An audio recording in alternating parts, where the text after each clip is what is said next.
અમદાવાદ સાબરમતી રામનગર વિસ્તારના વતની સુરેશભાઈ કાળીદાસ ગજ્જર કે જેઓ છેલ્લા 15 વર્ષથી વ્યવસાય એકાઉન્ટ લખે છે અને સરગમ સરિતા કરાઓકે ગ્રુપ સાથે સંકળાયેલા છે. આજે જોગાનો જોગ તેમના જન્મદિવસ નિમિત્તે સૌપ્રથમ વખત શહેરના નારણપુરા એઈસી 4 રસ્તા પાસે આવેલા એસકેડી સૂર્યા આઇકોન ખાતેના હાર્મોની હેવન સ્ટુડિયો ખાતે તેમના એવરગ્રીન મ્યુઝિક ગ્રુપના કરાઓકે સંગીત સંધ્યા કાર્યક્રમ યોજાયો.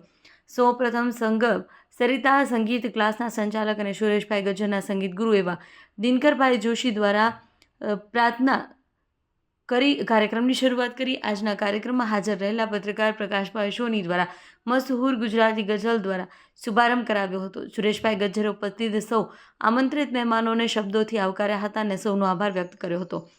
આજના કાર્યક્રમમાં લગભગ 25 જેટલા કલાકારોએ પોતાના ગીત રજૂ કર્યા હતા, જેમાં ખાસ કરી જન્મદિવસની થીમ ઉપર અને જૂના હિન્દી ફિલ્મના ગીતો ગવાયા હતા. આજના કાર્યક્રમમાં સંગીતના શોખીન કલાકારોની સાથોસાથ સુરેશભાઈ ગજ્જરના ખાસ આમંત્રિત મહેમાનો એ પણ સંગીત સંધ્યા કાર્યક્રમની મોજ માણી હતી.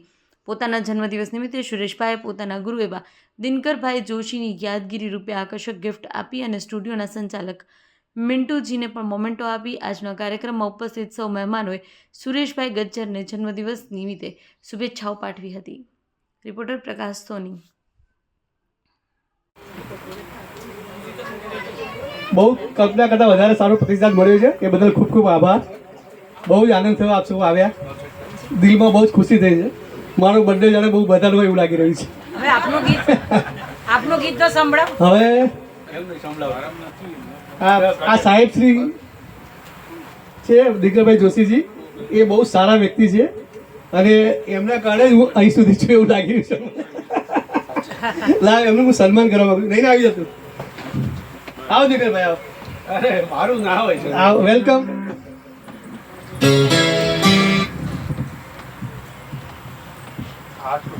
હા રે, દિનકરભાઈનું હું સન્માન કરું છું. Thank you.